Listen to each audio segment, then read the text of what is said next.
Liberty Nation with Tim Donner. The nation takes a deep breath following the triple conviction of Officer Derek Chauvin for the murder of George Floyd.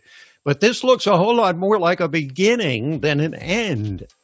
Welcome back into Liberty Nation Radio, a production of LibertyNation.com and heard from coast to coast on the Radio America Network. As leftists of every stripe run to the cameras to proclaim that this guilty verdict is but a small step towards the kind of racial justice they're demanding, we'll look at where the racial justice warriors might strike next and how this verdict will affect the rest of America. And we'll examine how the trial was conducted and whether the jury was intimidated into their verdict. We'll be joined in the analysis by a crack duo from LibertyNation.com, socio-political correspondent Jeff Charles and legal affairs editor Scott Cosenza. Plus, as George W. Bush breaks his long silence and reemerges on the public stage, does it set the stage for a true civil war in the Republican Party? Trumpists versus Bushies? Say what? Say what? Say what? One more time.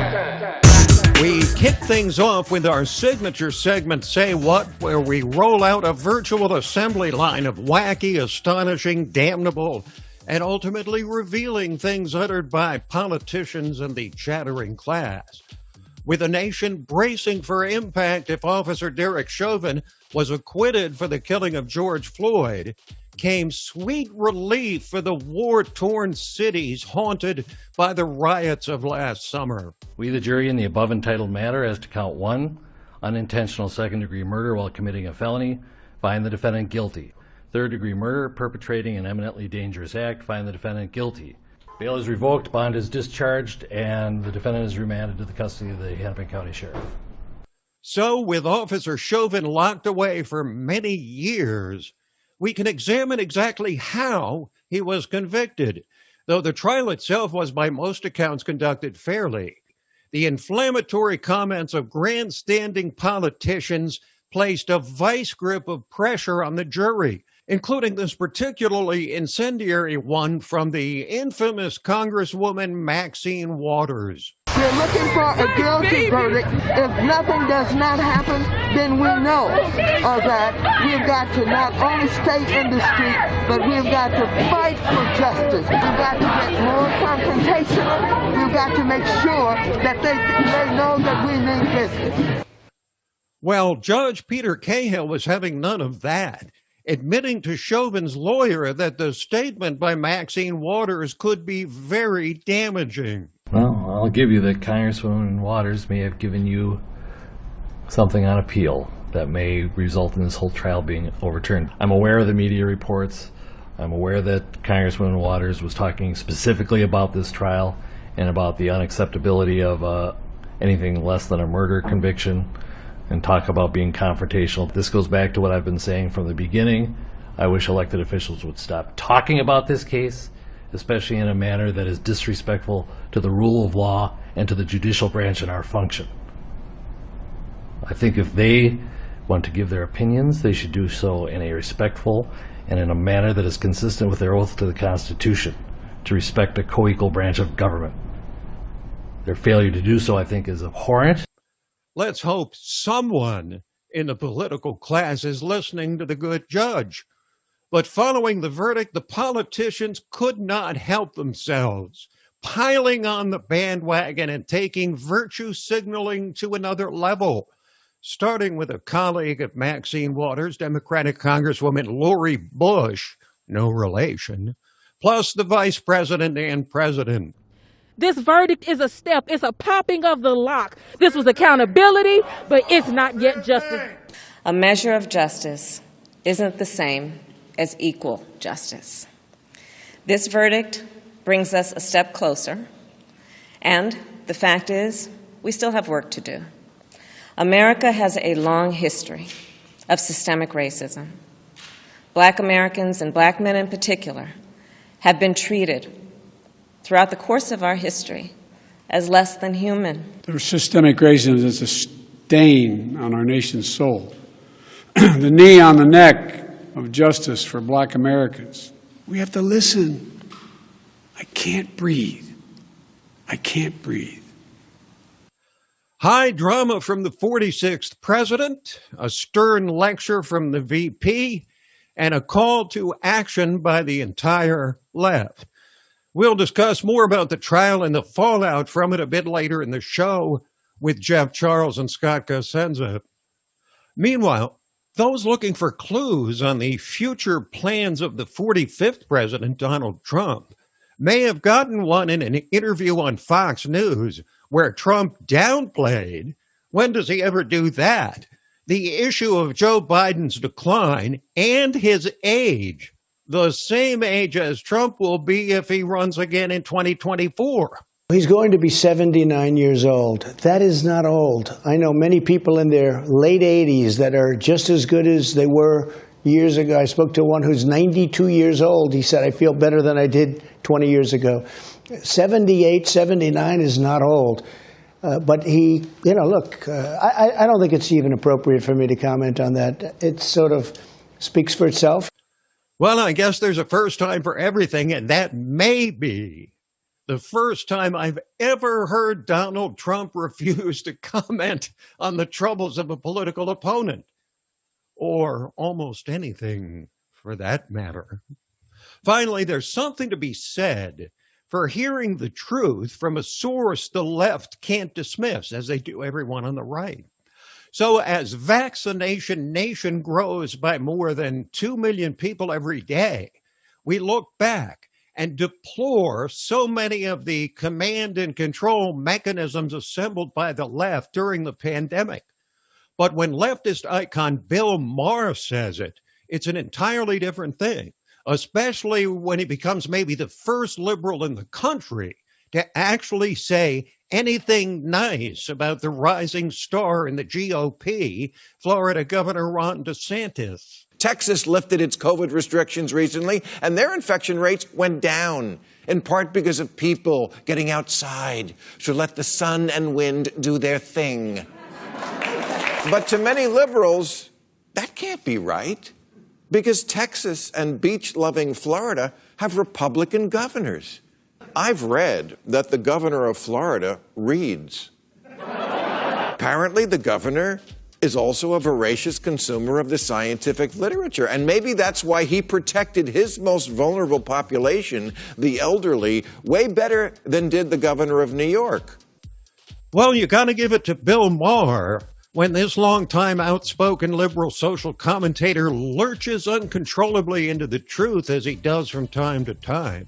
He goes all in.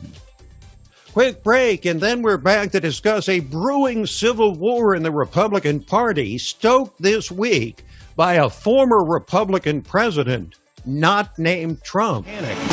Liberty Nation with Tim Donner.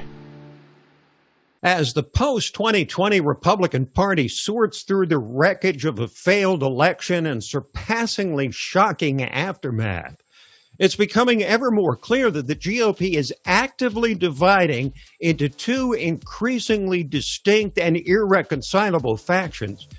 And in breaking his long silence this week, the 43rd president of the United States likely made the battle lines more distinct and the problem worse.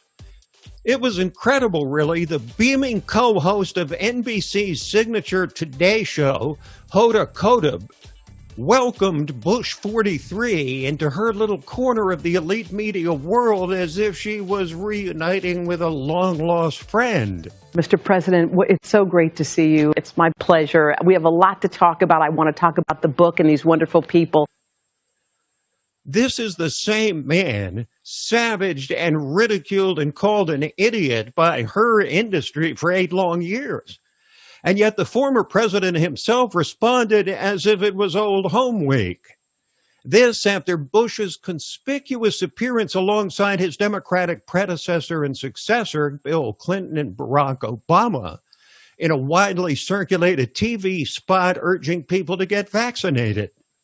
Why is Bush, who's made a habit of refusing to defend himself or criticize his successors, re-entering the public stage at this time?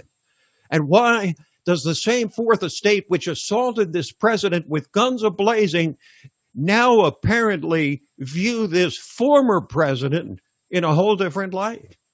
Well, the answer comes in a single name: Donald J. Trump.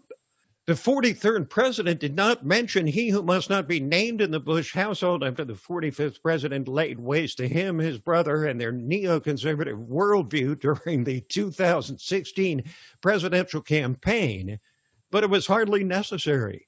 His message was clear, as was his apparent mission to rescue the GOP from the hands of Donald Trump. It's a beautiful country we have, and yet it's not beautiful when we condemn, call people names, and scare people about immigration. Yeah.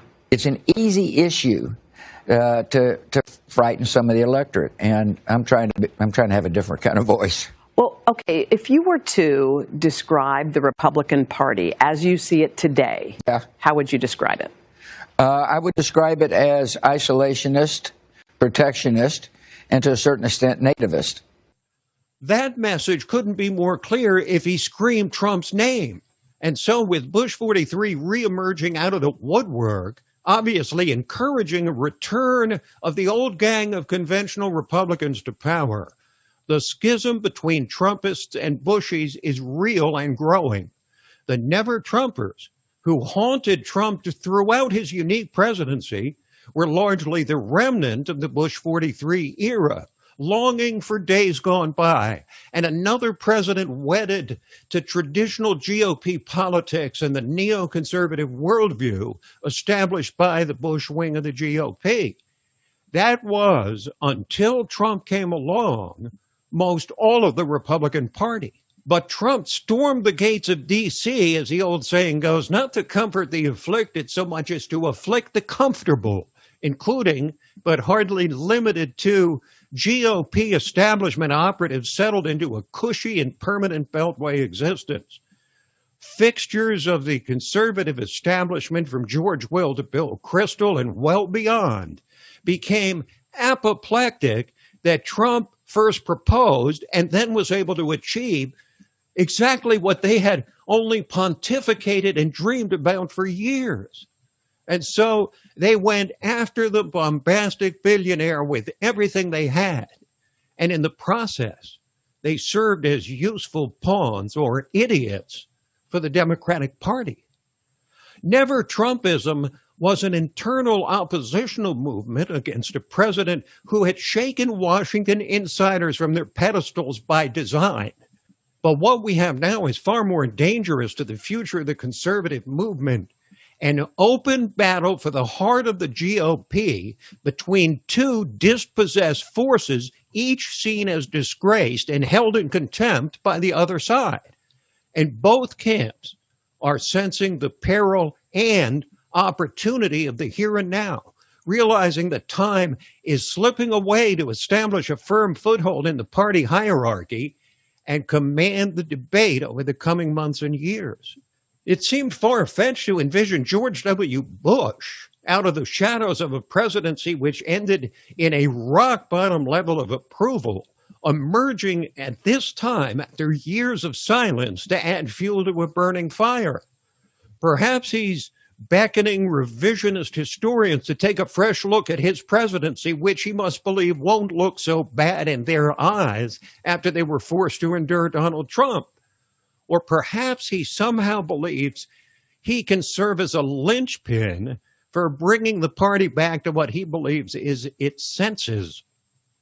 There will be a stark contrast between the agendas and utterances of those who were all in for Trump over these last 4 years and those seeking a return to the days when the GOP was, as the careerists see it, not isolationist but globalist, not protectionist but free trading, and not nativist but internationalist. There will be name-calling, recriminations, and a battle for the veritable soul of the party. Trumpists may not win that battle, but not for lack of grassroots support. Bushies may figure a way to carry the day by replacing the public's unpleasant memories of the Bush years with Vietnam-style flashbacks of January 6th. However, the swampists carry a heavy burden, a worldview which all but destroyed the Bush presidency and was central to the failed campaigns of John McCain and Mitt Romney. Indeed, with passion still high for Trump the president, if not Trump the man, a mere tactical triumph by the residual forces of George W. Bush and the entrenched establishment would lead to a party-wide conflagration. Such a pitched battle between old-time conservatives and populist nationalists would create irreparable harm and undoubtedly be too great for the party to bear if it hopes to remain competitive. In the end, a purge of the Trump era by swamp dwellers would amount to little more than a Pyrrhic victory at the cost of the very future of the Republican Party.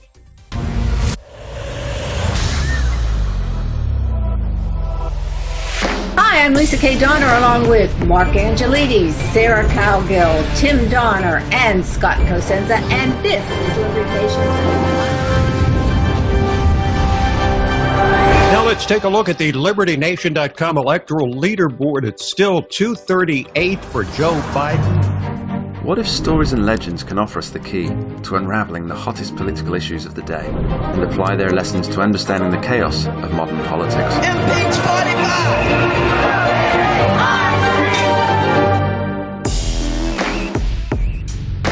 Only where freedom of speech is honored can people who look, sound, or think differently be truly free. If you're discussing something that's difficult, the probability that you're not going to offend each other is zero. President-elect of the United States of America, Donald Trump.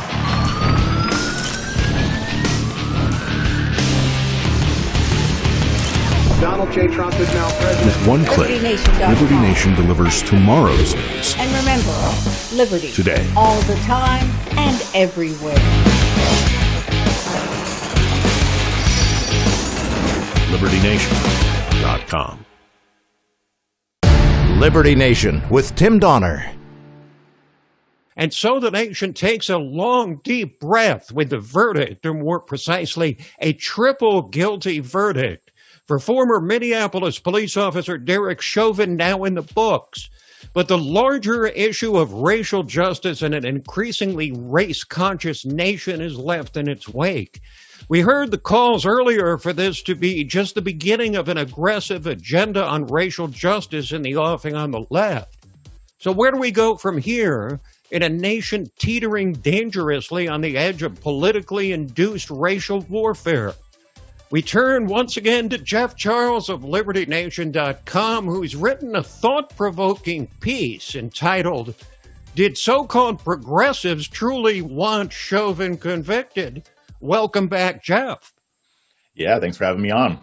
Now, the title of your article sounds sort of like George W. Bush calling today's Republican Party isolationist, protectionist, and nativist, i.e., fighting words. Why exactly would progressives not want Derek Chauvin convicted? Well, you can kind of see it in the reaction, right? I mean, a lot of hard leftist leaders, not all of them, but a lot of them we're looking forward to using this, right? And you can tell by how they reacted when he got convicted. They're saying things like, "Oh, this doesn't mean that we should stop," or "police brutality is still an issue," or "This doesn't mean that the justice system is working perfectly." And nobody's actually making that argument. They're arguing against an argument that doesn't exist. So they're scrambling to try to still make some hay of this, to try to exploit it. Whereas a not guilty verdict on all counts would have been a gift to them. They could have exploited this much easier. Now, Jeff, following the Floyd killing, we saw this nation set ablaze by progressive radicals, Marxists, anarchists, all manner of insurrectionists, but they had no excuse this time because of the 3 guilty verdicts. But these radicals will hardly go away, as you said. How do you expect them to next manifest their hatred for what they believe is a white supremacist hellhole? Yeah, so I mean, the Antifa movement, they're still going to be tearing up Portland, as always. They're going to do it anyway because they don't actually care about this stuff. They just want to be thugs. They just want to wreck stuff. what they're going to do is they're going to wait for the next controversial police shooting. That's all it is. They're just going to wait for the next excuse. Or if conservatives have an event somewhere, they'll show up there. They'll still do the things that they normally do, but they are going to wait for the next controversial police shooting, which that's just a matter of the media choosing to highlight one, which they already kind of did. And this one wasn't the shooting in Ohio wasn't as controversial because of what people saw in the body cam footage. But they'll wait for the next time an officer oversteps their bounds, or at least appears to, and then they'll blow that up, and then we'll have riots again. So, Jeff, with all of the provocations and posturing of politicians from Maxine Waters to Kamala Harris, who could you find as a constructive voice as the nation was forced to revisit last summer's nightmare with this trial? You know, I looked, and unfortunately, I didn't really find many. I mean, I thought that what George Floyd's nephew said was fitting. I mean, he talked about how this is a step in the right direction. He talked about getting justice in this case. And he didn't really go into a lot of the race stuff. I mean, he talked about how this has impacted the Black community over history and still does, but he didn't engage in a lot of the race baiting that you see on the far left. So that was the closest thing to somebody being productive. Now, with the rank and file, I think that most people on the right and the left thought that Chauvin should be punished for something. They may disagree as to which charges were appropriate and which ones weren't, but for the most part, people didn't believe that Chauvin's actions were justifiable. All right, Jeff, so let's talk about next steps. What do you see as the next tangible step in the racial justice agenda of the left? So, I mean, the George Floyd Justice in Policing Act is coming up, and they're really pushing hard for that, especially after this verdict. And I'm not sure if it'll pass, but I really do think that that's going to be their next push. I'm not sure if I believe that they're sincere about it yet, because Democrats usually aren't. These are things that they usually say to pay lip service while not actually solving the problem. But I think that's what they're going to do. Leftists are going to leftist. I mean, they're going to continue race baiting. They're going to continue not looking for solutions. They're going to continue putting on political theater to make it look as if they're trying to get solutions. Meanwhile, you'll have the people on the ground who actually want solutions get passed over. They're not going to get a lot of the attention. Black Lives Matter is still going to exploit their dead children to get millions and millions of donations from white progressives who mean well and think that they're actually helping Black people, but they're really not. So there is an opportunity for change here. I just don't think that the left wants to do it. And honestly, frankly, I don't think that the right does either. So you've sort of answered the question already, but what, if anything, do you expect to hear from the right, or action that might come from the right on the issue of race in the wake of this trial and verdict? Yeah, unfortunately, I'm already seeing that they're not handling this very well. And again, I'm not talking about the rank and file, because like I said, from what I've seen, most rank and file conservatives believe that Chauvin should have been convicted of something. But our influencers, and I won't name names, but a lot of our influencers are trying to discredit the trial, and they were already trying to discredit the trial even before it was over. Even weeks ago, they were trying to say that it wasn't going to be fair. They were already priming us for that narrative. This would be an opportunity for people who claim that they value the notion of limited government to start making some inroads and start saying, you know what, the government shouldn't be able to overstep their bounds and not be held accountable. Unfortunately, we're still making our influencers and our politicians are still making the same mistakes that they've made in the past. But hopefully, I mean, we I hate to say it, but we've still got the Ahmaud Arbery trial coming up with the McMichaels. Maybe we have a chance to do the right thing there. We'll see. Thank you, Jeff, as always. Thank you for having me. Jeff Charles, LibertyNation.com. Quick break, and then we're back with Talkin Liberty. Liberty Nation with Tim Donner. And now it is time for the portion of Liberty Nation Radio which we entitled Talkin Liberty, as we reintroduce our regular contributor, constitutional lawyer, LibertyNation.com legal affairs editor, and wait for it, our guardian of individual liberty, Scott David Cosenza. Hello, Scott. Hi, Tim. Well, you followed the trial of Derek Chauvin as closely as anybody. Wrote about it, talked about it. So I have a number of peripheral questions about this trial with so much on the line. So, Scott, here's my first question. How can a man be guilty of 3 kinds of murder or manslaughter all at the same time? Yeah, that's a sticky wicket for sure, right? It's somewhat confusing because for some of the charges, an intent or purposefulness is required, and then for others, negligence is required, which is the opposite of that. They are cognitively dissonant verdicts, I would say, but yet they're also legal, Tim. You have to recall that the third-degree murder charge, as applied to Derek Chauvin, is a novel thing in the law. I did write about that issue, particularly on the pages of LibertyNation.com. So for people to kind of unpack that at a more lengthy pace, but typically third-degree murder is not used against somebody who acts against an individual. It's used against somebody who acts with extreme negligence towards a large group of people. For instance, if somebody goes drinking and driving, they don't necessarily have regard for anybody on the road, but they don't intend violence against any particular person.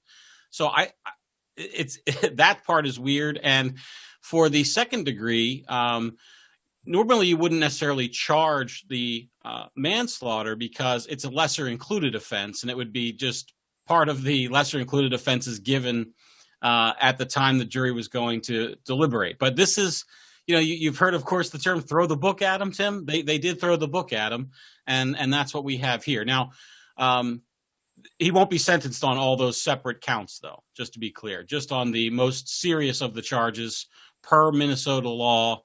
The second degree or felony murder charge that he was convicted of. He'll be sentenced on that charge alone. Any guess as to the length of sentence? Well, the guidelines suggest it should be like in the low teens. But the prosecution is asking for a departure from the guidelines. So this is kind of a thing we have to kind of unpack a little bit. The statute says that somebody who's convicted of second degree murder can be sentenced up to 40 years in prison. But then there's something called guidelines. Okay, now the guidelines have nothing to do with the law; they're guidelines as they suggest. But the courts have said that if you depart from the guidelines, you have to kind of undertake a special mini hearing to determine whether or not there were certain basically aggravating factors that allow you to depart from the guidelines. Chauvin has already said that he waives his right to a jury to determine those factors and will let Judge Cahill, the trial judge, rule on whether or not those factors are present, which would then allow him, the judge, who is going to issue this sentence, to deviate upwards, which is what the prosecution is asking for. So because it was a cop, because he did it in front of a child, for instance, committed this crime, they're asking for a deviation upward from those charges. Guessing about whether that's actually going to happen or not, it is a guess. I think, it's pure speculation, Tim, but that's what the prosecution is going for. They're going for that enhanced thing. I would say, I would be surprised if it was more than teens in terms of the number of years that Derek Chauvin was sentenced to, and then he doesn't actually have to do all that time. As we hear these stories about people getting out of prison early and not doing their full time. That's also going to be true for Mr. Chauvin, provided he does a good job of being a prisoner and doesn't recommit any crimes in prison. He'll probably get out in a decade. Now, as we discussed this case over these last weeks, Scott, you seemed to think that the defense had been making an increasingly persuasive case for Chauvin's acquittal. What happened? Well, I wouldn't couch it that way, Tim. I would say that I thought increasingly that the state wasn't meeting its burden to prove the case beyond a reasonable doubt, and that is the way. At the risk of sounding pedantic for the standard that they must meet, I do take it like Chauvin entered the courthouse as an innocent man, and the state had the burden to prove him beyond a reasonable doubt of all these charges. And for instance, the most serious charge of felony murder, I just don't understand how. I shouldn't say I just don't understand. I don't think they met their burden by proving that beyond a reasonable doubt. It wouldn't surprise me to learn that an appeals court would seem to agree with that. I think that it would be easy to make the case for manslaughter, and the third degree issues we've already discussed. I think those are kind of that shouldn't even be on the plate here. So really what I think should be on the plate is the appropriate charge is manslaughter, I think, not murder, felony murder, or murder in the second degree. And I did think that the state failed to meet that burden. It's their burden to meet. So the defense, can help poke holes, but if the state doesn't meet its burden in their case in chief, which is where I thought we were, Tim, on that murder charge, and what happened was the jury disagreed with me. We'll have to wait and see. Hopefully, we'll get some interviews from that jury pool, and we'll learn what their thinking was. So, Scott, does the Maxine Waters statement and her subsequent admonishment by Judge Peter Cahill provide legitimate grounds for appeal? Well, certainly there is a chance that it can be overturned on appeal. But I mean, any serious chance? Yeah, it's not a moonshot. Okay, it's far above zero, but it's also far below a very high percentage. It's not like a great bet. I wouldn't take that bet with money that meant a lot to me, but I also wouldn't bet on the other outcome without great odds in my favor.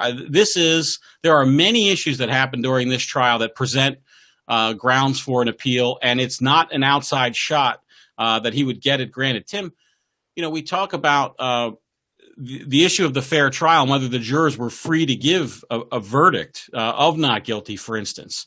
And Hennepin County Courthouse was like the green zone in Iraq, according to ABC's legal political reporter. Right. Hardly a bastion of conservative news.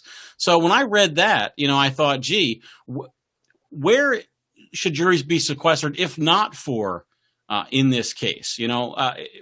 What kind of publicity would warrant it if not this, or have the trial moved, which they probably should have done both. But of course they didn't. So Mr. Chauvin will have his appeal, and I'm sure both of those points will be pressed on appeal. Do we have a sense of whether this jury was at all poisoned or intimidated by the threats of public officials and racial justice warriors? Well, they were bound, I think, by oath to report any kind of direct, threat or something like that. But we don't know, Tim. You could just imagine somebody's spouse knows they're on a jury pool, and as they leave for verdict day, they make sure that the spouse knows that they don't want the house burned down that week. It could just be a sideways glance with this kind of pressure. Jurors, Tim, are not supposed to have a vested interest in the outcome of a trial.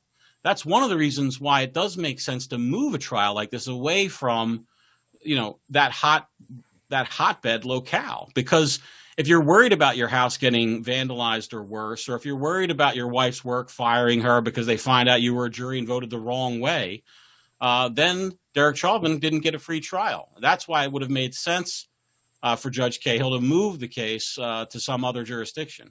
Scott, as a civilian observer of these trials and an interested one, it seemed to me a slam dunk that the jury would be sequestered for this trial, but the judge decided differently. In your opinion, should the jury have been sequestered? Tim, you're practically a scratch golfer in the armchair legal analyst position. I always appreciate that. Thank you. Coming from you, that means a lot. Yes, especially, Tim, I think, after the civil settlement was announced. With perfect hindsight, I think perhaps since the outset of the jury being seated, they should have been sequestered. But certainly after that, if there was any indication that this, or when that young man got shot in Brooklyn Center, it just seems like absolutely yes. I really do think after the civil settlement, the idea that this was somehow going to go away, or that people were going to be able to consume media at all, and not have it infect them is gone. Judge Cahill ordered the jury not to consume news. Basically, don't watch the news is what he said, right? But if you're on Facebook, which he didn't forbid, or other social media, how can you get away from it? It's impossible. Yeah. And he said he instructed the jury not to turn on the news, but that's not a very good protection against having the jury spoiled by public information. So I'm sure that Chauvin is going to be making that argument before the appeals courts very soon, Tim. So, Scott, in summary, what happened in this trial that you wouldn't have expected, And what went pretty much according to the form you did expect? Well, the defense expert witness, whose name, I'm sorry, is escaping me at the moment, was a horror show for the defense. This use of force expert was just turned around and tongue-tied by the prosecution. They made mincemeat out of him. That was a surprise that they didn't have a better witness in that regard. Also on the prosecution side, I thought it was surprising how much the judge allowed in that I thought was basically just piling on. You know, you can't have, if there's a murder in the middle of a football game at a stadium with 100,000 people, and you can't have 100,000 people come in and say that what they thought they saw, because it's just piling on. And there was some of that in the jury, in the trial, that was not probative. That, by the way, another potential grounds for an appeal. And for the rest of it, you know, Tim, I did watch almost all this trial, and I don't get a chance to watch murder trials to verdict very often. So the whole thing was an interesting education. Any foreign state, which is to say that I'm not licensed to practice law in Minnesota, so looking at how they do things a little bit differently there was also interesting.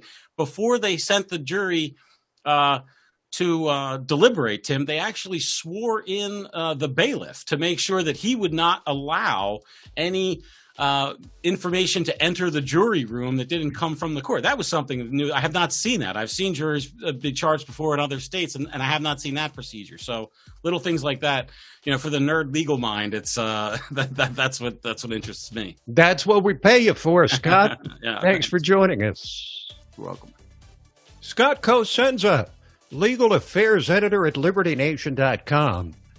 This program, Liberty Nation Radio and LibertyNation.com's own podcasts, The Uprising, hosted by Scott, and The Rabbit Hole, Politics and Prose, all available on demand at LibertyNation.com and from fine podcast providers everywhere. So that is it for this week, but we will be back at you next week. Same time, same station.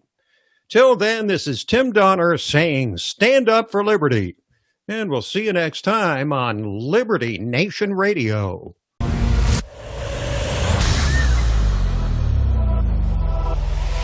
Hi, I'm Lisa K. Donner, along with Mark Angelides, Sarah Cowgill, Tim Donner, and Scott Cosenza, and this is Liberty Nation.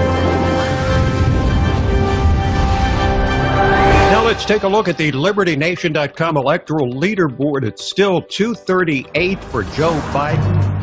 What if stories and legends can offer us the key to unraveling the hottest political issues of the day and apply their lessons to understanding the chaos of modern politics? Impeach 45! Only where freedom of speech is honored can people who look, sound, or think differently be truly free. If you're discussing something that's difficult, the probability that you're not going to offend each other is zero. President-elect of the United States of America, Donald Trump.